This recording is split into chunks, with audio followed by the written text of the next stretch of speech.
and I was outside Downing Street, where a group of us there, waiting to photograph Churchill as he came out, as he would. Normally you only get one shot, and he did, and he came out and he put his hand up there, made the sign, and we all took pictures, except for one agency photographer, I forget his name. He stopped Churchill and prayed and said, "Please, will you do it again, sir?" And Churchill turned to him and said, "Sonny, you must learn to shoot them on the wing." And that's one sentence from one person that I do remember, that this poor lad was not going to get his picture for the second time. So I've frequently been asked how it was I managed to become a press photographer, and it's pretty simple, and too simple for some, because sometime in the Air Force, when I was working, taking pictures for the RAF, I met a chap, a flight lieutenant, who was a press photographer in Manchester, and his story so intrigued me that it sounded like a jolly good job. So having come out of the Air Force and into Civvy Street, I realised that what are you going to do? I haven't got a job. And I thought, well, one job is the one you heard about from that flight lieutenant who was his name was White, the same as mine, working in Manchester, Manchester newspapers, and I came out and into Fleet Street, and then I realised that why don't I take him up on this? And I was talking to my father, and he said, well, I know somebody on the graphic who probably is a friend of the editor. So I said, well, I'm having a word with him. So Dad had a word with the Daily Graphic, as it was then called, and I got an invitation from the editor to come and see him in London, and so I got ready and I went up to London, and I made an appointment. I had an appointment with this editor, and his name was Maurice Watts, and I told him that I said, I'm a press photographer. He said, oh, we could use you. And I no way was I a press photographer, never seen anything about it at all. Just knew what I knew, having talked to this guy from the Daily Mail up in Manchester when I had during the war. So that worked very well, and I was in spite of all the unions and everything else, and sure enough, he made me a press photographer. And how many other photographers were on staff at that time, Geoff, on the Daily Graphic? Oh, at least about 8. Some were trying to specialise. Stanley Dillon did aerial pictures, and I think quite amused himself with that.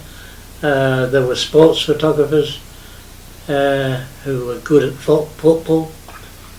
I tried some of that, but I was never interested in sport as such, because all you could do is to sit beside a soccer match, set the distance you were going to go, because you couldn't change focus.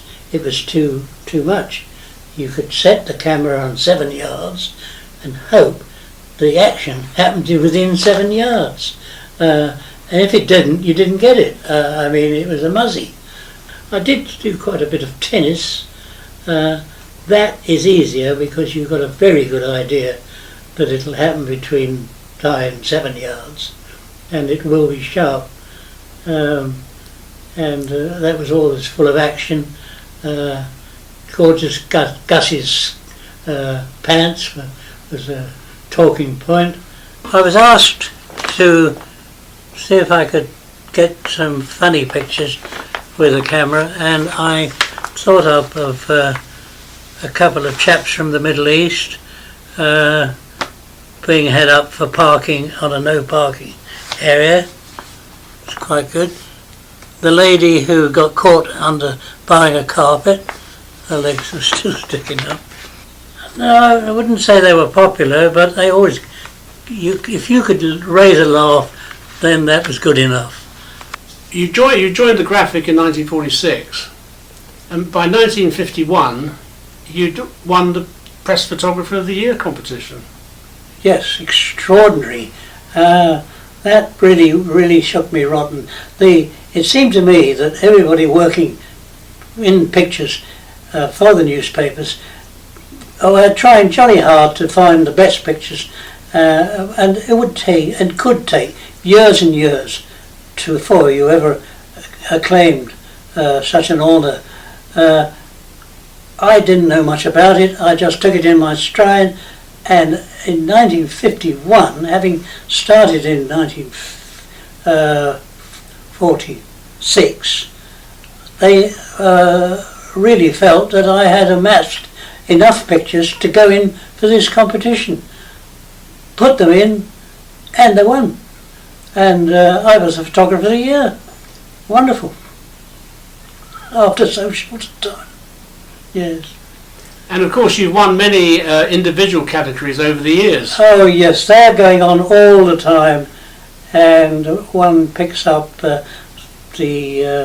feature picture of the year, news picture of the year, sports picture of the year, and I've won nearly all of these over a period of time, and really Geoff White was becoming a bit of a household name, having won so many of these accolades, which really wasn't a lot of trouble. It was just all much effort.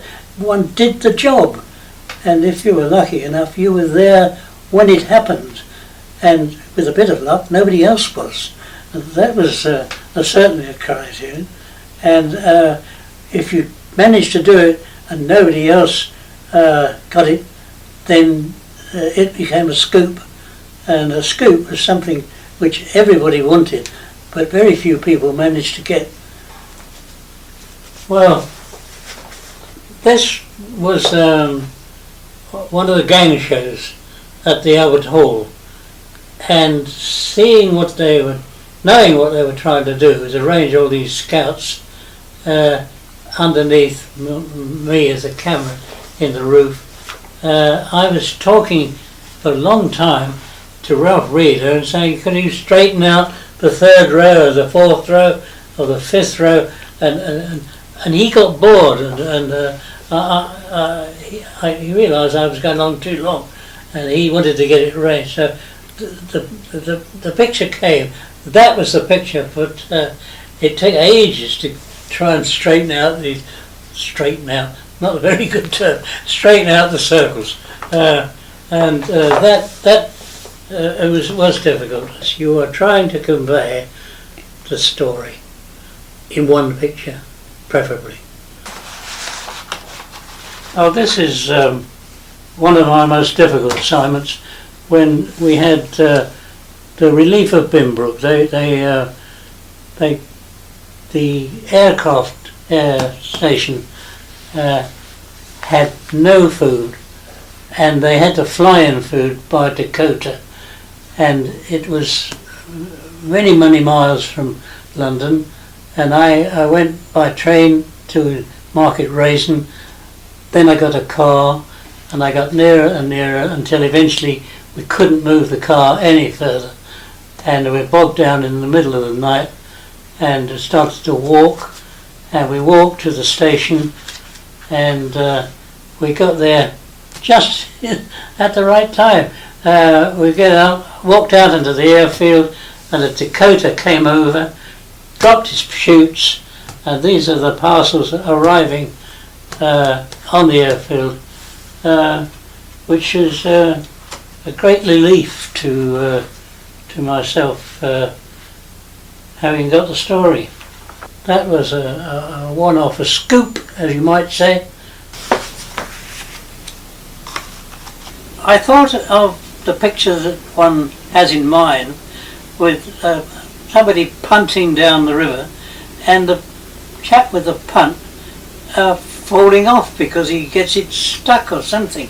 And I thought there's got to be a picture of this, and I saw a boat full of coxes. There were 3 of them there, and one was punting, the other 2 laying there enjoying the sunshine. And I asked them if they would do it. Could you fall off the punt for a picture? And one of them said, yes, I'll do that. And that shook me. I thought, oh, there we go. And we got it organised, and the chap ready with his punting pole. And he took a flying leap, and off the punt he went. I was no more surprised than King Karoo. He actually was called Armstrong Jones, and it was Armstrong Jones, you recall, who eventually married Princess Margaret.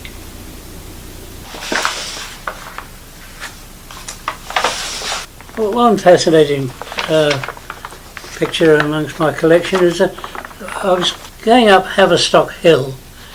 I fell upon some children in a horse trough, having the time of their life as their own personal swimming pool.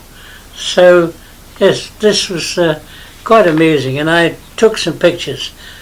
And at the same moment, along came a speed cop on his bike. He parked the bike alongside and asked me, have I got permission to do this, sir?